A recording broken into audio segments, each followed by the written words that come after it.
Ja, velkommen tilbage til Unibet Masters. Det hele det foregår i MK Arena i Milton Keynes. Og det er altså alle de bedste spillere, der er samlet her til turneringen. Og vi skal altså starte med at se Peter Wright mod Brendan Dolan. Og Carsten, hvad forventer du af det opgør? Et nogenlunde lige opgør med en Peter Wright som vinder. Brendan Dolan er jo the history maker, der var det første at lave en nidart i turneringen, hvor man skulle starte med en dobbelt. Så de kan spille begge to.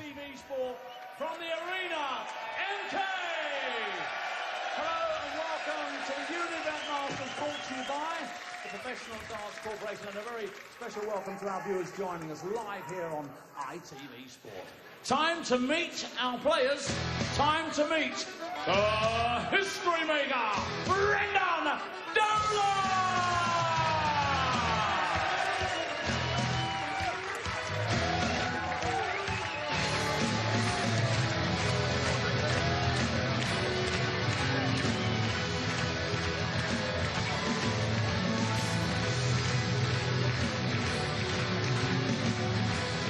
Så får vi altså lov at hilse på den første, der skal i ilden, Brendan Dolan, the history maker. Ja, og der kan man se i nakken på hans starttrøje, der står han, hvornår han lavede sin første nidarter der på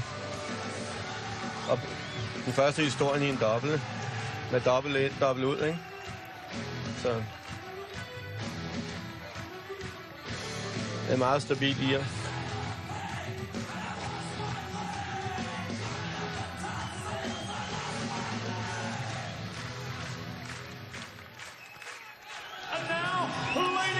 Gentlemen, it's time to get this party started. Here is State by Peter Wright! Han er noget af en publikumsyndling der, fordi han er altid festlig. Altid forskellige hårstile. Så det er hans kone, der sidder og laver dem sådan et par timer før. Ja, konen er frisør. Ja. Det er sjovt med Peter Wright, fordi han spillede jo i BDO for mange år siden. Så fik han et barn, så valgte han at stoppe med at spille dart og koncentrere sig om det.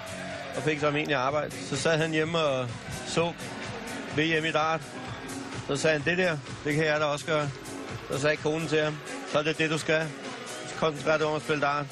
Og lige siden er det jo bare historie. Og det er altså også en mand, der hører til på scenen. Det er det. Han er underholdning ud over det hele. Så skal jeg lige love for, at festen er skudt i gang. Det er egentlig meget passende, at det er Peter Wright Snakebite, som får lov til at sætte gang i festen her. Altså klar til dagens første kamp. Han er allerede forpustet. Det må man da ikke håbe for ham i hvert fald. Ja, det bliver fyret op for på dansetrin. Lad os se, om han også har det i hænderne. Det er første turnering efter VM, og der har været noget pause. Der, så lad os se, hvad form de kommer i, spillerne. Ja, det er altså interessant. Han er side 5 i turneringen her, Peter Wright. Så det vil jo sige en kvartfinale, man regner med, han kommer til.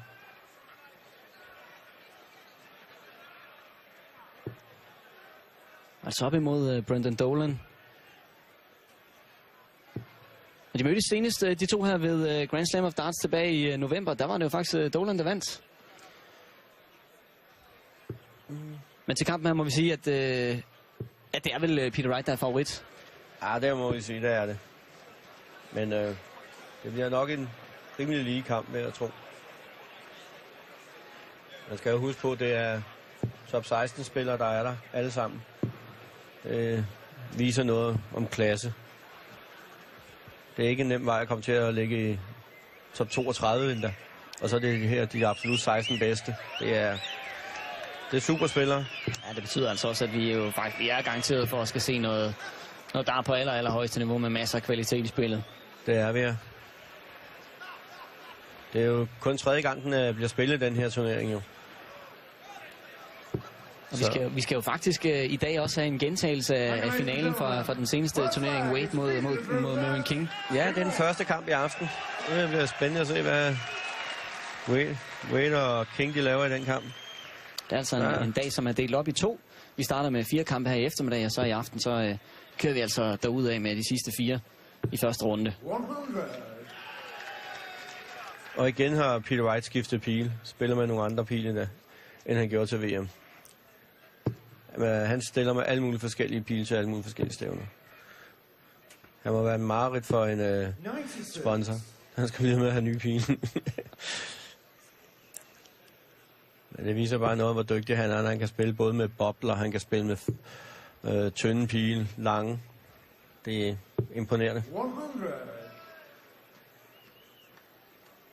Det er altså 102 gange træk fra Peter Wright. Ja.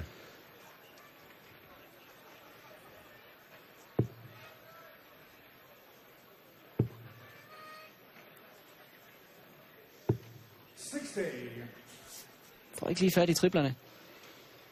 Nej, det skal nok komme.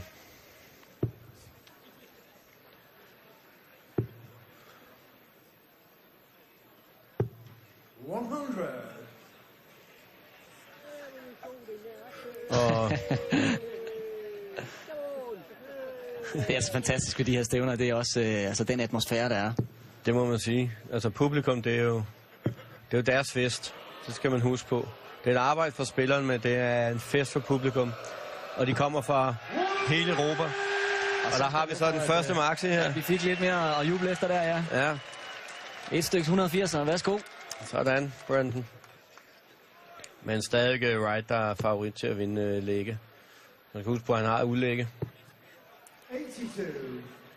Og vi spiller altså bedst af 19 legs her i første runde. Det samme gør vi i kvartfinalen, og så først i semifinalen og finalen. Vi begynder at spille bedst af 21 legs. Ja. Han går i triple 19 for at lave 133 point, så er han 32 igen. Og gik han så ind med den sidste. Og den kom der. Den kommer der, ja. Godt spil af Dolan. Og lad os så se Wright mulighed for at lukke. Starter han i 19. Så er han 62. Så er det 12 bull. Eller triple 12 dobbelt. 13. Så bliver så rød og høj. Ja. Ja, tæt på. Nu må sige ja til.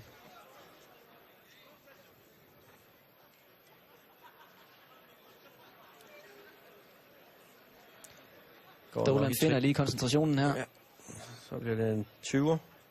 2, og så en dobbelt 16, som er Dolans favorit. Han misser altså dobbelt til sidst. Lad os se om Wright så i stedet for kan tage den her. Dobbelt 8 til Wright nu. Yes, den sidder der. Peter Wright tager første leg.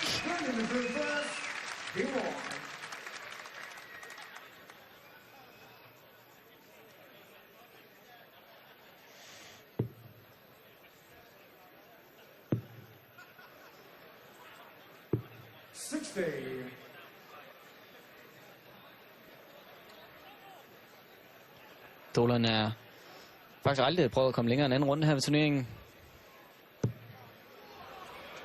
Nej. Han viser lige 180'eren. Men 140 er et godt udlæg. Det må man sige. Det sætter pres allerede fra starten på Dolan. Han skal til at have gang i sine tripler nu.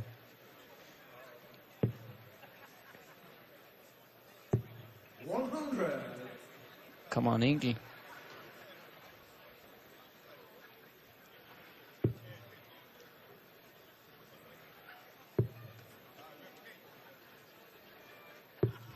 Peter Wright, han virker klar nu. Han er stabil, må man sige. Han spiller godt. Peter Wright, der jo nåede VM-finalen i 2014. Det gjorde han, ja, hvor han tabte Altså den gode hollænder, ja, Van Gerwen. Van Gerwen, ja.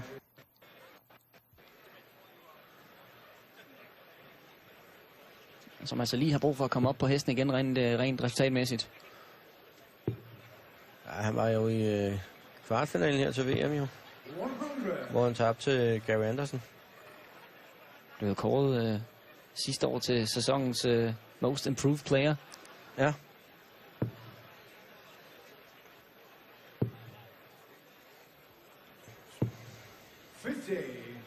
Peter Require 121.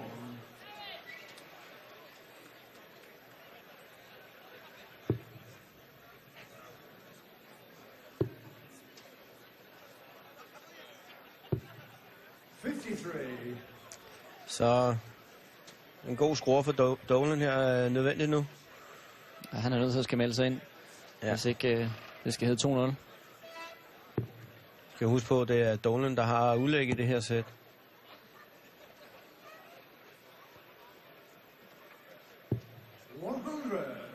Peter requires 68.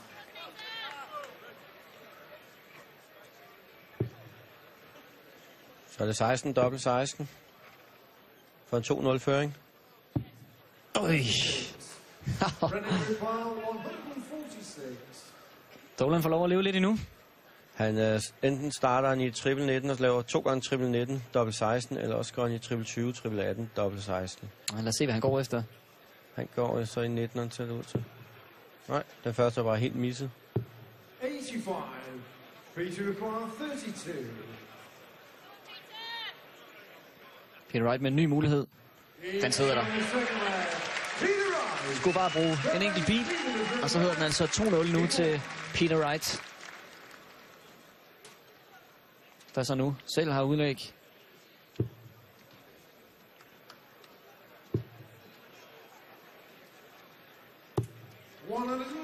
Ja, meget stabil scorer, Peter Wright. Der er ikke de store udsving i hans score.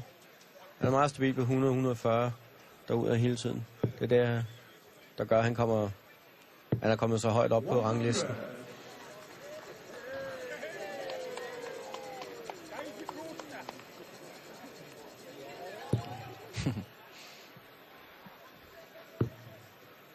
Ja, der er han.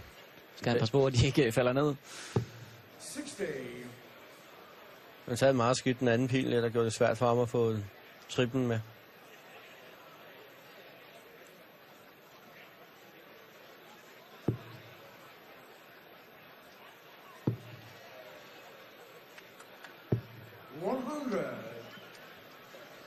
Det er okay, Dolan.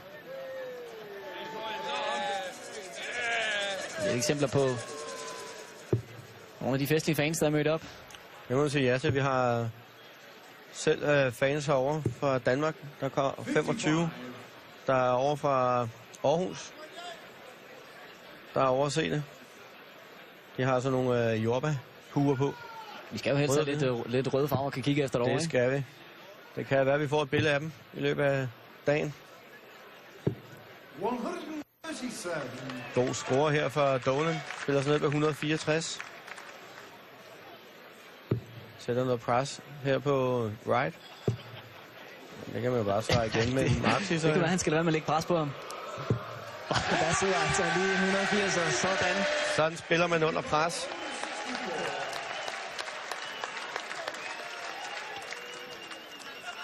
Maxi er right.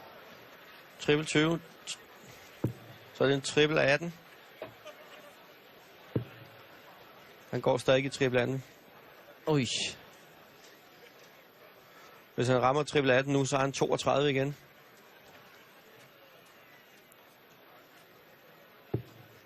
Godt spil her, Dolan. Rigtig flot læg, han spiller her. Det er det utur for ham, han lige misser den anden bil der. Det var det, ja. Det kunne være dejligt med en høj lukning her. 41-9. Dobbelt 16 til en 3-0-føring. Det er bare helt suverænt, det han laver lige nu, Peter Wright. Det er klasse. Fantastisk åbning på kampen med Peter Wright. 3-0.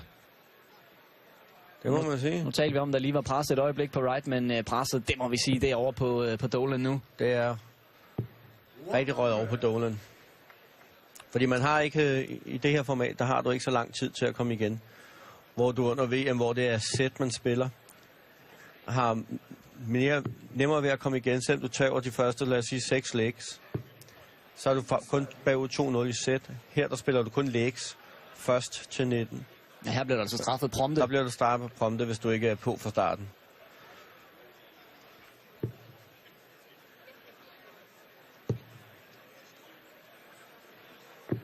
God score her fra Dolan.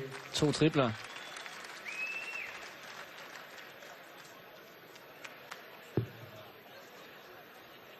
Vi må sige, det er pænt dart, vi får set fra de to her. Det er lige så snart Dolan gør noget godt, så svarer han altså tilbage med det samme. Han er en klassespil, Peter Wright. Det kan man slet ikke komme udenom. Og udover det, så er han en rigtig flink fyr. Jeg har selv været så heldig at møde ham et par gange, når jeg har været i England og se VM. Er han lige så festlig uden for banen? Han er også festlig ude på banen. Han er god til at underholde. Men ude på banen, der har han ikke fået sat håret på det.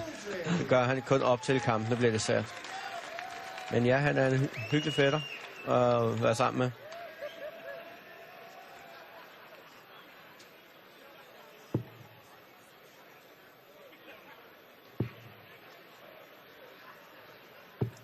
God sidste der, Dolan.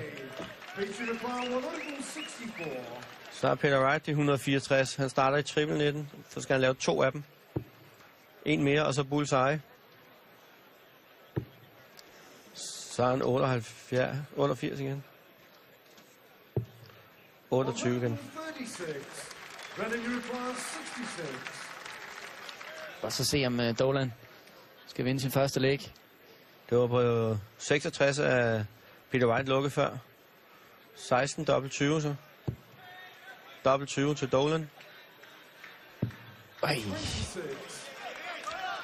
Han har ikke helt fået de taget de chancer, han har haft her, Dolan. Nej, han kigger lige de dobbler her.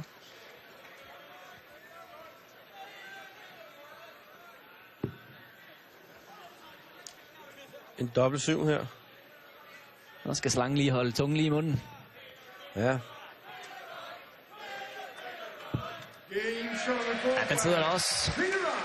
Og nu begynder det at blive rigtig svært for Dolan. Nede med 0-4. Det er et hårdt start, han har fået på den her kamp. En rigtig varm Peter Wright.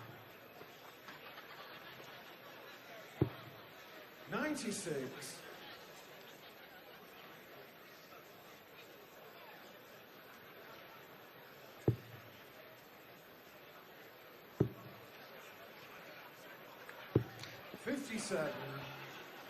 Ja, 2 chancer. Vi ser også lige statistikken på doblerne. Dolan, det har altså ikke spillet for ham, det der. Det har det ikke. Han har ikke fået nok høje score med til at presse Peter Wright. Og vi skal lige beklage, der er en lille smule udfald på billederne over fra MK Arena. Han er nødt til at få nogle flere høje score med Dolan, så han kan få nogle flere pile på de dobler her.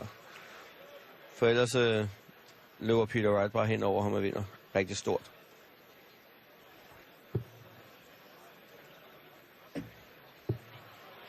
Skal vi have en maxi mere for Wright?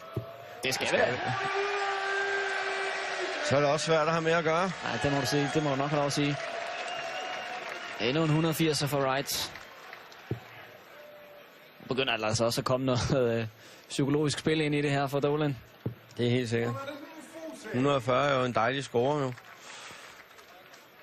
Men alligevel 4-0 til Wright, og så leverer han også lige en maxie. Han går i 19'eren, Peter Wright, for at lave de 133. Så han har 32 igen bagefter. Sådan der. Det er habilt spillet, det her. Det må det er rigtig rigtig godt spil.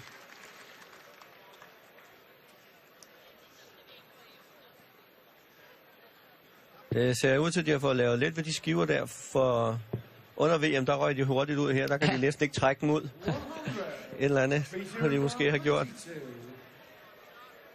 32 for en 5-0-føring. Ja, første hook. 5-0 Peter Wright, som lige nu er ved at tvære Dolan ud. Så er der pause. Det kan Dolan godt bruge. Ja, han skal vist lige have lov at skylle den her ned. Ja. Det kan de andre så også lige få lov at gøre. Ja. Men sikkert start for Peter Wright. 5-0 altså over Brendan Dolan. Det må man sige, det er rigtig godt spil for Peter. Ja, det er en forrygende start, vi har fået på Unibet Masters, hvor det er helt op at køre i MK Arena. Nu mangler vi bare lige at få Dolan med her til slut. Men lad os se, om han ikke kommer efter pausen. Ja, lad os altså lige tage en lille pausestilling. Altså lige nu 5-0 til Peter Wright.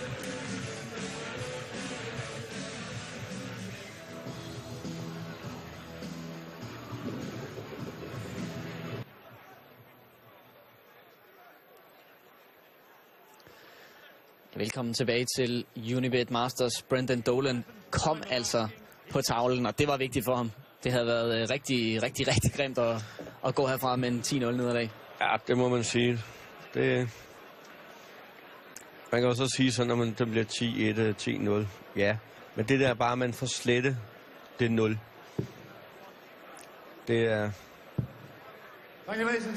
Det ser ikke så slemt ud i historiebøgerne, når du kigger tilbage. Jamen, han tabte 10-1. Ja, men får du at vide, 10-0, det har rigtig været skidt. Peter Wright mangler altså bare en enkelt læg for at afgøre den her kamp.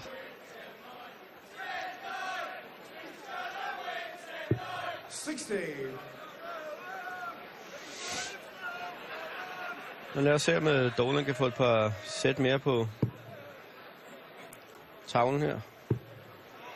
Han er i hvert fald kommet godt afsted. Ja, det skal jeg lige love for.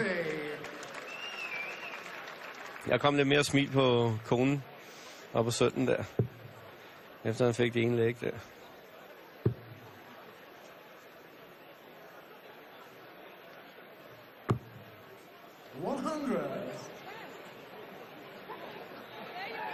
Ja, der er der for alle alder, kan man se. Ja, det er det.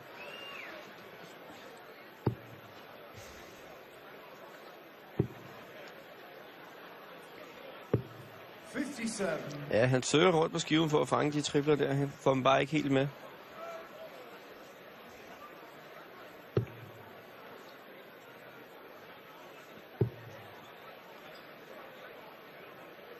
Han har et dejligt kast, Peter Wright. Stille og roligt med armen.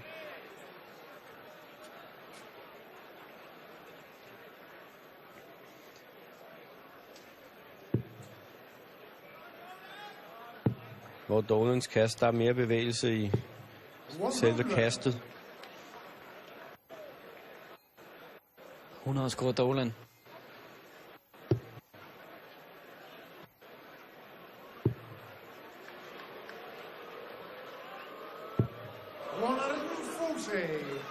Godt af Peter Wright, 140.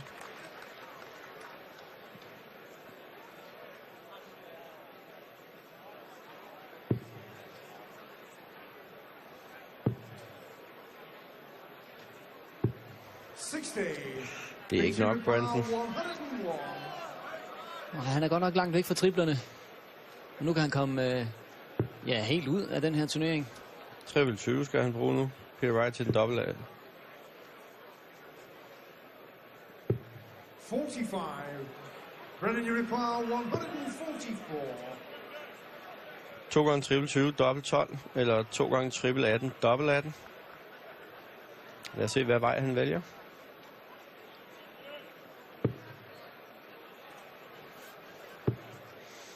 Det var triple 18 vej. 54.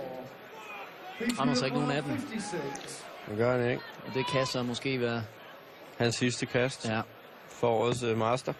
Peter Wright skal have en dobbelt 20'er. Og det gør han der. Skulle bare bruge en enkelt pil, og det bliver altså en sikker sejr til Peter Wright. Den der slange, den var giftig i dag. Det var den, ja. Det er jo også, jeg synes, på et lidt nem bekostning. Brendan Dolan ramte ikke rigtig noget. Så ja, det var altså ikke en af de dage, der skulle i historiebøgerne for The History Maker. Brendan Dolan får altså et hurtigt exit her ved Masters. Peter Wright spiller sig til gengæld videre til kvartfinalen.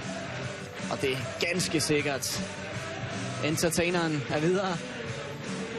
Det er han, og glæder os til at se ham igen i morgen.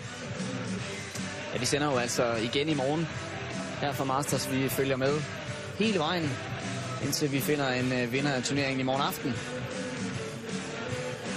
Foreløbig altså fået første mand videre til kvartfinalen. Det blev altså Peter Wright, The Snakebite, som tager sejren, vinder med 10-1.